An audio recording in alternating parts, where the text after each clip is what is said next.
परम प्रेममय जुग पुरुषोत्तम श्री श्री ठाकुर अनुकूल चंद्रेर आतुल रांगा चरणे जानाई आमार शतकोटी दंडवत प्रणाम। जय गुरु सकल इष्टप्राण दादा मायरा।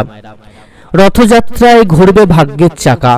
এই 10টি কার্যকরী কর্ম যদি আপনারা পালন করেন, মহা টোটকা যদি পালন করতে পারেন, নিষ্ঠাভরে যদি এই বিশেষ কর্মগুলো আপনি পালন করেন, তাহলে কিন্তু বিপদ কাটবে এবং আপনার সকল মনোকামনাকে আপনারা পূরণ করতে পারবেন।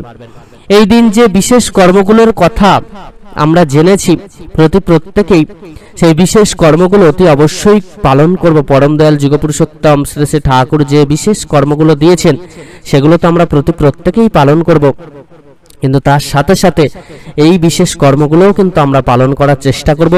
যদি আমাদের মনে মনে হয় যে আমরা বিপদে পড়েছি বা মনোকামনা আমাদের কিছুতেই পূরণ হচ্ছে না, তাহলে এই বিশেষ কর্ম কিন্তু আমরা অতি অবশ্যই পালন করার চেষ্টা করব। জ্যোতিষ শাস্ত্র মতে রথযাত্রার দিন বিশেষ কিছু টোটকা করতে পারলে সংসারে দ্বিগুণ উন্নতি হয়। এই টোটকাগুলো পালনে আর্থিক দিকেও কিন্তু সচ্ছলতা বৃদ্ধি পায়, সাথে বিপদ কাটে এবং সকল মনস্কামনা সহজেই পূরণ হয়। এবছর অর্থাৎ 2025 সালের 27শে জুন অর্থাৎ শুক্রবার দিনে পবিত্র রথযাত্রা কিন্তু পালিত হবে। এই দিন প্রভু জগন্নাথ, প্রভু বলরাম এবং দেবী সুভদ্রা নগর ভ্রমণ করেন। তাঁরা তিনজনের রথে চড়ে মাসির বাড়ির উদ্দেশ্যে রওনা হন। বেশ কয়েকদিন মাসির বাড়ি থাকার পর তারা আবার নিজের বাড়ি ফিরে আসেন। কোথাও সেটি 10 দিন পর পালিত হয়, কোথাও আবার 7 দিন পর পালন করা হয়। জগন্নাথ দেবের মাসির বাড়ি থেকে পুনরায় নিজের বাড়ি ফিরে আসার দিনটি উল্টো রথ হিসেবে পালন করা হয়। জ্যোতিষ শাস্ত্র মতে রথযাত্রার দিন বিশেষ কিছু টোটকা পালন করতে পারলে সংসারে দ্বিগুণ উন্নতি হয়। এই টোটকাগুলি পালনে আর্থিক দিকেও কিন্তু সচ্ছলতা বৃদ্ধি পায়। তো চলুন আমরা জেনে নিই কোন বিশেষ কর্মগুলো আমাদেরকে পালন করতে হবে। সবার আগে যে কর্মগুলো আপনারা করবেন পরম দয়ালের বিধান মেনে, সেই কর্মগুলোর মধ্যে সবার প্রথম যেটা আপনারা করবেন সেটা হচ্ছে নাম জপ। এই নাম জপ যত বেশি করে করতে পারবেন তত বেশি আপনার জন্য মঙ্গল। যত বেশি করে নাম জপ করবেন, তাঁর বলা প্রত্যেকটা বিধানকে মেনে চলবেন, সময় ইষ্টবৃত্তি প্রার্থনা করবেন এবং আমাদের চাল চলন চরিত্র আচার ব্যবহার অভ্যাসকে ঠিক করবেন, কথাবার্তাকে ঠিক করবেন, এমনভাবে চলবেন যাতে করে আপনার জন্য কেউ দুঃখ না পায়, এমন কর্ম করবেন যাতে কেউ আপনার দিকে কিছু বলতে না পারে। পূর্ণ ভক্তিবারে শ্রদ্ধাবারে পরম পিতার পাদপদ্মে আশ্রয় গ্রহণ করবেন। পরম দয়ালের বলা প্রত্যেকটা কর্মকে যথাযথভাবে মেনে চলবেন। এছাড়া পরম প্রেমময় যুগপুরুষোত্তম শ্রী শ্রী ঠাকুর অনুকূল চন্দ্র আমাদের এই জীবনে, আমাদের এই যে দেহ মন্দির, এই মন্দিরে পরম পিতাকে স্থাপন করার কথা বলেছেন। জগন্নাথ দেবকে স্থাপন তো করতে হবে, এই দেহ মন্দিরটাকে তাই শুদ্ধ পবিত্র করতে হয়। তাই আমাদের এই যে দেহ, এটাকে শুদ্ধ পবিত্র করতে হবে। সেটা তখনই সম্ভব হবে যখন আমরা সৎ পথে চলবো, সৎ কর্ম করব। আমরা প্রত্যেকেই পরম দয়ালের বলা প্রত্যেকটা বিধান মেনে চলবো, সৎভাবে চলার চেষ্টা করব, সৎ পথে চলে জীবনটাকে এগিয়ে নিয়ে চলব। তিনি যে যে কর্মগুলো দিয়েছেন সেই কর্মগুলো কিন্তু আমরা মেনে চলব। তো এইভাবে আমরা জীবনকে কিন্তু সুন্দর সুমধুর করে তুলব। এই দিনে অতি অবশ্যই আপনারা পরম দয়ালের শ্রী চরণে ফুল অর্পণ করবেন এবং সাষ্টাঙ্গ প্রণাম নিবেদন করবেন। প্রত্যেকেই সকালবেলা স্নান সেরে শুদ্ধ বসন পরিধান করে ঠাকুরের শ্রী চরণে সাষ্টাঙ্গে প্রণাম নিবেদন করে তাঁর চরণে ফুল, তুলসীপত্র এগুলো কিন্তু অর্পণ করবেন এবং তাঁর আশীর্বাদ লাভ করবেন। সকাল সকাল আপনারা অতি অবশ্যই তাঁর বলা প্রত্যেকটা বিধান মেনে জীবন পথে চলবেন, অহংকারকে দূর করবেন, হিংসাকে দূর করবেন, জীব সেবা করবেন। এগুলো তো আমাদের প্রত্যেকেরই নিত্যদিনের কর্ম। এই কর্মগুলো কিন্তু আগে করতে হবে, সবার আগে বলছি।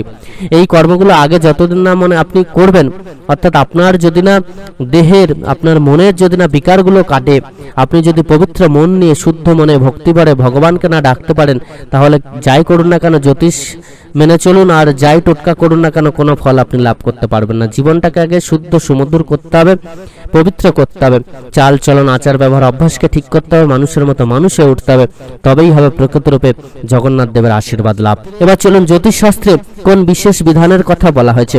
রথের দিন যে কোনো জগন্নাথ মন্দিরে আপনারা কিন্তু হলুদ রঙের নতুন বস্ত্রের উপর 11 রকমের ফল, 11 রকমের মিষ্টি এবং 11টি কয়েন রেখে অর্পণ করে মনের ইচ্ছা জানাতে পারেন। নিষ্ঠাভরে এই কাজটি করতে পারলে আপনার সকল মনস্কামনা কিন্তু পূরণ হবে। যে মনোকামনা নিয়ে এই কাজটি করবেন, এই যে মনের ইচ্ছা জানানোর কথা বলা হয়েছে, সেই মনের ইচ্ছাটা জানাবেন, সেটা কিন্তু সহজে পূরণ হবে। রথযাত্রার পরের দিনে সকাল সকাল ঘুম থেকে উঠে গঙ্গা স্নান করতে পারলে খুব ভালো হয়।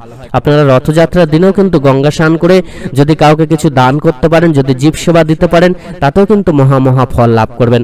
রথযাত্রার দিন সকাল সকাল ঘুম থেকে উঠেই আপনারা কিন্তু ঠাকুরকে দর্শন করবেন, নাম জপ করবেন, সময় ইষ্টবৃত্তি প্রার্থনা এটি অবশ্যই করবেন।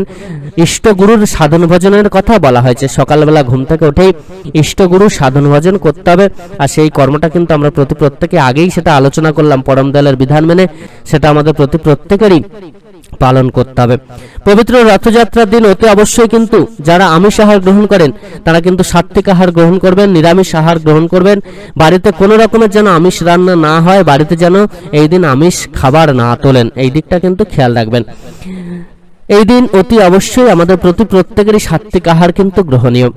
এমন কোনো খাবার খাবো না যাতে করে আমাদের রাজসিক তামসিক গুণগুলো বৃদ্ধি প্রাপ্ত হয়। রাজসিক তামসিক যুক্ত খাবার, পেঁয়াজ রসুন থেকে শুরু করে রক্ত মাংসযুক্ত খাবার, সকল প্রকার খাবারকে বর্জন করতে হবে। জগন্নাথ দেবকে এই দিন সাদা এবং হলুদ রঙের ফুল দিয়ে সাজানোর চেষ্টা করবেন। আপনারা ঠাকুরের শ্রীচরণে সাদা ফুল অর্পণ করুন, হলুদ ফুল অর্পণ করুন, মালা পরান এবং অতি অবশ্য মায়ের শ্রীচরণে আপনারা জবা ফুল দিয়ে কিন্তু পূজা করতে পারেন। এতে করে মহা ফল কিন্তু লাভ করবেন।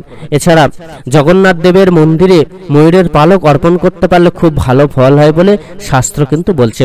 বাড়ির সামনে দিয়ে বড় রথ না গেলেও বাচ্চাদের ছোট রথের দড়ি ধরে টানুন কিংবা রথের দড়ি ছুঁলেও হবে, খুব ভালো ফল পাওয়া যায়, জগন্নাথ দেবের আশীর্বাদ লাভ হয়।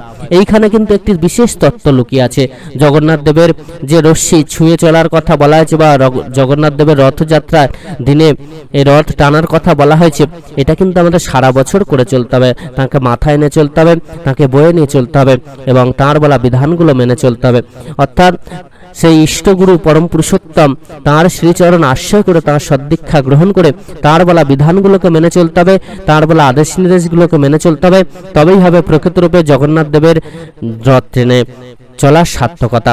আমরা শুধুমাত্র একদিন রথের দিন গিয়ে জগন্নাথ দেবের রথ টানলাম তাতে করে কিন্তু হবে না, সারা বছর তার রথটাকে টেনে নিয়ে যেতে হবে, তাকে বহন করে যেতে হবে। এই যে তিনি আমাদেরকে যাজন করার কথা বলেছেন, অর্থাৎ তার কথা মানুষের কাছে পৌঁছে দেওয়ার কথা বলছে, অর্থাৎ তাকে আমরা মাথায় নিয়ে চলছি এবং তার কথা মানুষকে বলছে, তাকে বয়ে বয়ে নিয়ে যাচ্ছি। তো এই যে ব্যাপারটা, এই যাজনের মধ্য দিয়ে কিন্তু এটা বেশি করে আমরা পালন করতে পারি। আমাদেরকে সময়ে নাম জপ ইষ্টবৃত্তি প্রার্থনা করতে হবে, যাজন করতে হবে, মানুষের কাছে পৌঁছাতে হবে, মানুষকে ঠাকুরের ভাবধারার কথা বলতে হবে। আর এইভাবেই কিন্তু আমরা পরম দয়ালের আশীর্বাদ লাভ করতে পারবো, জগন্নাথ দেবের আশীর্বাদ লাভ করতে পারবো। এই দিন আপনারা একটি মাটির প্রদীপে ঘি এবং 2টো লবঙ্গ দিয়ে যে কোনো জগন্নাথ মন্দিরে গিয়ে জেলে দিতে পারেন, তাতে করে মহাফল আপনারা লাভ করতে পারবেন। যদি জগন্নাথ মন্দিরে না যেতে পারেন, আপনারা ঠাকুরের সামনে ঘিয়ের প্রদীপ জ্বালান এবং সাষ্টাঙ্গে তাঁর চরণ প্রণাম নিবেদন করুন।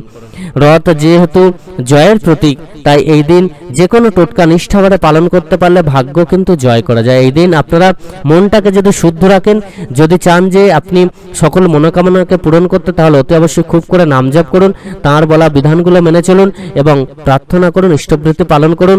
দেখবেন সহজেই আপনার ভাগ্যকে জয় করতে পারেন। বছর প্রত্যেকটা দিনে এই কর্ম তিনি আমাদেরকে দিয়েছেন, বছর প্রত্যেকটা দিনে এই কর্মগুলোকে আমাদের কিন্তু মেনে চলতে হবে। দেখবেন জগন্নাথ দেবের রথ আমরা বয়ে নিয়ে চলছি এবং আমাদের উন্নতিও কিন্তু হু করে বাড়তে থাকছে। রথের দিন বাড়িতে গাছ লাগানো অত্যন্ত শুভ বলে মানা হয়। আপনারা গাছ লাগাতে পারেন, তবে রথের দিন এই গাছ লাগানোর সময় একটি কথা মাথায় রাখবেন, ঠাকুরের নাম করতে করতে কিন্তু যে কোনো কর্ম করবেন, যাই কর্ম করুন না কেন ঠাকুরের নাম করতে করতে করবেন। সকল পবিত্র কর্মগুলো ঠাকুরের নাম করে করার মধ্য দিয়ে সহজেই সেই কর্মটা কিন্তু পূরণ হয়। একটি গাছ লাগানো তো অত্যন্ত পবিত্র একটি কর্ম, তো এই কর্ম রান্না করার সময় বা যে কোনো শুভ কাজে আপনারা কিন্তু এই ঠাকুরের নাম করতে ভুলবেন না। রথযাত্রার দিনটি দান করার জন্য খুবই শুভ। নিজের সাধ্যমতো যে কোনো জিনিস এই দিন কিন্তু দান করতে পারেন। জীব সেবা অতি অবশ্যই দেবেন এবং ঠাকুরের শ্রীচরণে নিজেদেরকে উৎসর্গ করবেন, মনটাকে পবিত্র রাখবেন, অহংকার মুক্ত রেখে আপনারা কিন্তু এগিয়ে চলবেন। সকলে খুব ভালো থাকুন, পরম দয়াল আপনাদের প্রত্যেকের মঙ্গল করুন। জয় গুরু বন্দে পুরুষোত্তমম।